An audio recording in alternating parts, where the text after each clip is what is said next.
McKinley is dead and McCormick don't know it. McCormick is dead and McKinley don't know it. They both are dead and they're lying in bed, and neither one knows the other one's dead.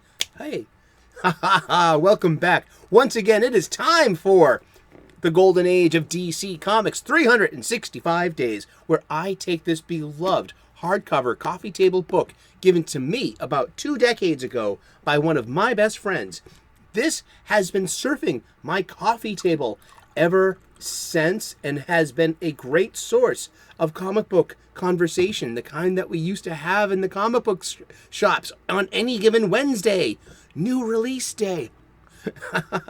And I seek to recreate that here today with you. So what goes better with a coffee table book and some coffee table talk? A cup of coffee or a cup of anything that you love. Pull up a chair, come to the coffee table, join us as we talk about comic books today. We're taking this 365 days book for its intended purpose. We're going to open to today's date, September the 14th. We're going to look at some comic book art from an antediluvian age. We're going to read the blurb, and then we're going to talk about comic books. And we're going to talk about comic books every day for the rest of the year. That is correct. You are right. And the golden age of DC Comics runs between 1938 and 1955. The Silver Age, 1956 until 1970. The Bronze Age, I'm a Bronze Age baby myself, runs between 1970 and 1985. And the Copper Age begins in 1985, according to the Overstreet Price Guide, the most recent edition.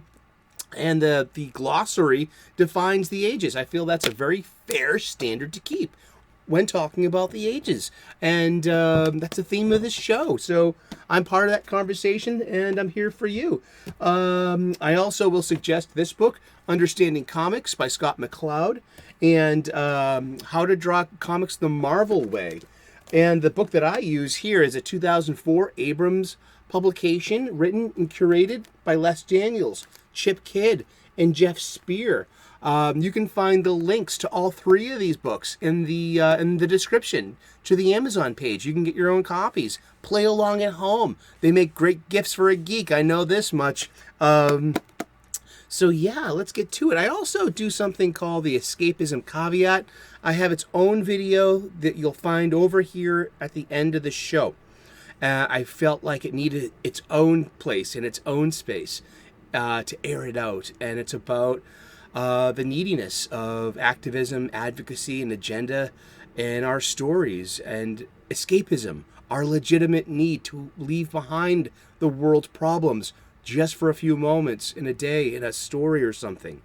So the encroachment of the activists in that mentality and entitlement into our pre-existing spaces, such as comic books, tabletop gaming, sports, churches, knitting, the Audubon Society, and so on and so on. It's just like, it can't we have an escape from our problems? I ask these questions, and I'm here for that conversation. So please check out that video, leave a comment in the comment section, and be part of the conversation, because you are the most important ingredient in this show. Seriously, thank you so much for tuning in.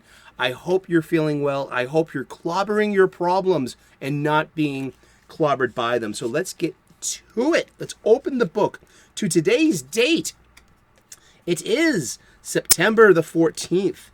This is story by Jerry Siegel, art by Joe Shuster, from More Fun Comics number 34, August of 1938. Siegel and Shuster, the pair that brought us Superman. And look at those familiar faces. Look at those mugs, huh? And, oh yeah? Yeah. Is it a disagreement? Is it an agreement? You know, who knows? We only get one, well, technically 2 panels. One's the title, but we get the second panel full of the art here, and it's 2 policemen. And we're going to talk about Radio Squad. And we're going to talk about specifically something that evokes something else in me. A different detective from a different strip and a different purveyor that was most definitely more popular than Radio Squad. Let's get to it. September the 14th, almost 2 years before the debut of their landmark character Superman, Siegel and Schuster introduced this police series under its original title, Calling All Cars. The gimmick was the ultra-modern crime-fighting device of the radio car. But the plots, as this opening panel suggests, often revolved around old-fashioned bickering.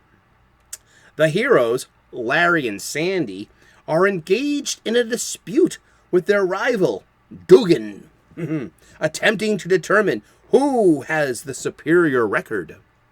Sandy's solution: we'll steal his radio car. That should make him look pretty ridiculous. Larry is overjoyed by this inspiration. Sandy, you're a wow. Oh boy, yeah. Not too much to say about, this. It's just, some simple art. You got a light source, it's got some shading, it's some shadow there. I mean, it's really respectable. I really dig this panel. Why not?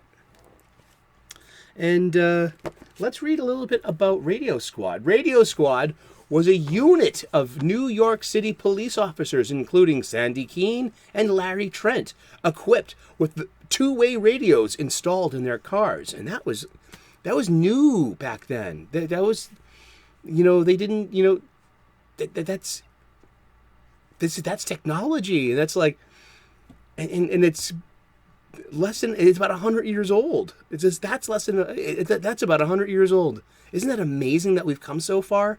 And that's one of the reasons I love doing this show, is because the past 100 years have just changed the world. The past 200 years or so have completely, with technology, has really changed the world. So Radio Squad's first appearance was More Fun Comics number 11, July of 1936. Their last appearance was More Fun Comics number 87 in January of 1943. In the 1930s, radio dispatch police cars were an exciting new technology, and New York City was among the first cities to adopt it. And that's about it. The original title was Calling All Cars, starring Sandy Keene and the Radio Squad, but by More Fun number 19, it was shortened to Radio Squad. Yeah, that's cool. And it was its own, it had its runner. But what I see was Dick Tracy being inspired, like the jawline and the whole police detective thing, too, with technology. Are you asking, if you're a young person, are you asking who is Dick Tracy? Maybe. Dick Tracy, guess what I'm doing? I'm reading this from the wiki. I am. Yeah. Most of you were enjoying the short until I said that particular word. I've heard that before. Dick Tracy is an American comic strip featuring Dick Tracy, originally Plainclothes Tracy, a tough and intelligent police detective created by Chester Gould. It made its debut on Sunday, October the 4th, 1931, in the Detroit Mirror, and was distributed by the Chicago Tribune New York News Syndicate. That's something I'm going to touch upon in a later episode or so, or the different syndicates of newspaper publication. Because remember, comic books were its own thing. Comic books were trying to do something original it has already been established in the newspapers that comic strips help sell copy. And these serials and stories, people attach themselves, people look forward to reading them. And people really get into them. And, Gould himself wrote and drew the strip until 1977. Yeah. And Dick Tracy was pretty big for its day. And the Chicago Tribune New York News Syndicate is currently known as the Tribune Content Agency, TCA. And it's been going on since 1918. I mean, and under different names and different buyouts. And it just, wow. It strips as of 2021. They do 9 to 5. Animal Crackers, Bliss by Harry Bliss, Bottom Liners, Bound and Gagged, Broomhilda, Dick Tracy, Gasoline Alley, Gil Thorpe, Love Is, Pluggers, and one of their discontinued strips was Little Orphan Andy. Could you try? Was little no, Siri, I was not speaking to you. Sorry.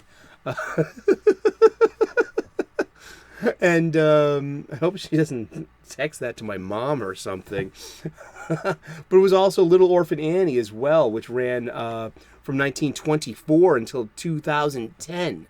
So these newspaper syndicates were pretty powerful. We would consider them like content providers. They were as big as Facebook over here, Twitter over there, and the rules and the for each one and stuff. It's only changed form, but it's kept the same kind of function, huh? I don't know. We've been talking about comic books, and we're going to talk about comic books every day for the rest of the year. So tune in tomorrow, 3 p.m. U.S. Eastern, and we'll find out who we're talking about when we turn the page tomorrow. Like and subscribe. I would love to earn your subscription. We make daily content here. We talk about cooking. I make soup videos. I'm also known as the Sultan of Soup. So if Wes from Thinking Critical or Doc sends you, especially Doc, mention Doc, get 50% off your next bowl of soup. Indeed. And I talk about comic books every day. We talk about spirituality and purpose and gratitude. We talk about we see bunnies in the morning. And I also point out planets in the pre-dawn sky if they're out. I love that kind of stuff. I'll finish it with this. In 1990, the very famous actor Warren Beatty directed his own, so Batman had came out, and Tim Burton's Batman had come out a year before in '89, and so it was a time of revisiting these old of the golden age, because what were the producers' ages at this time in the late '80s and early '90s? Like these people that were, the producers were of the age that they read the Golden Age comics growing up. So we were getting movies such as Dick Tracy, The Phantom starring Billy Zane. We had The Shadow starring Alec Baldwin, and that was a little later in the mid-90s. And we had all the Batman movies as well. But this movie is really underrated. It's terribly entertaining. You have such a vast cast in here with great makeup and great colors. It was meant to evoke the colorfulness of the Sunday funnies, the bold yellow jacket and hat that was iconic of Dick Tracy, along with look at this. We have Madonna in this too, and she played the femme fatale, and it's like this great makeup, practical effects, and so if you can check this out, maybe this might be your touchstone to find out who Dick Tracy is and how important this character was to comics, and especially the golden age of comics. And that's what we've been talking about. So we will see you again tomorrow. God bless. Namaste. Good luck. And cheers. See ya. Bye-bye.